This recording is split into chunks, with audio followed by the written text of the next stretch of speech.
Yes, good morning. This year, like last year, commencements are slated to take on a different look, and many parents and students are hoping that this year is the last year for the scaled down version.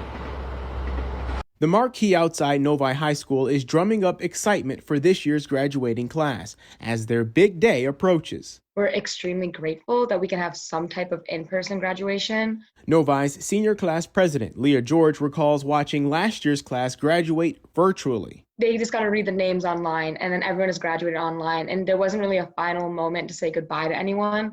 So the fact that we got to even have an opportunity, even if it's just a third of our class at a time, to go and say bye and see even some of our friends cross the stage, like, I'm really grateful for that. I know a bunch of my other classmates are also thankful for that opportunity. I do think our seniors, they've been very resilient. Novi Community Schools Superintendent Dr. Steve Matthews notes a mix of excitement and disappointment among seniors. Excited because this year's commencement is slated to be better than 2020's drive-up ceremony, but not traditional like in years past. We're going to have 3 separate ceremonies. Each graduate will be able to invite 4 people to attend the ceremony, with guests seated in the stands, socially distant from one another. The same with graduates on the field. In Lansing, the Republican-led state Senate just approved legislation to exempt high school graduations from capacity limits.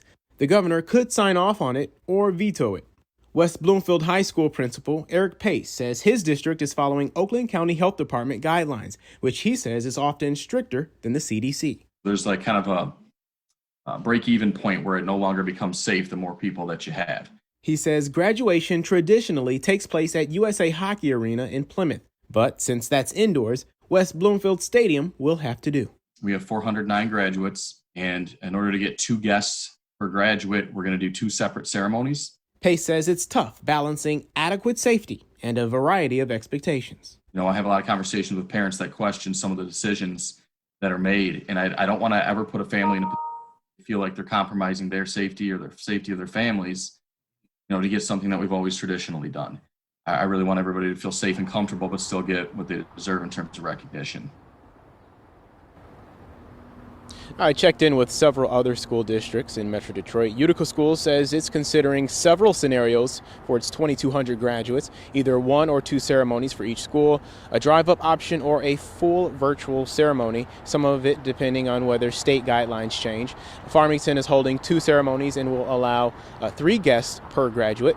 Rochester is having 3 ceremonies and will allow up to 4 guests per graduate. And Detroit Public Schools Community District says tickets for each graduate are based on class size and venue size.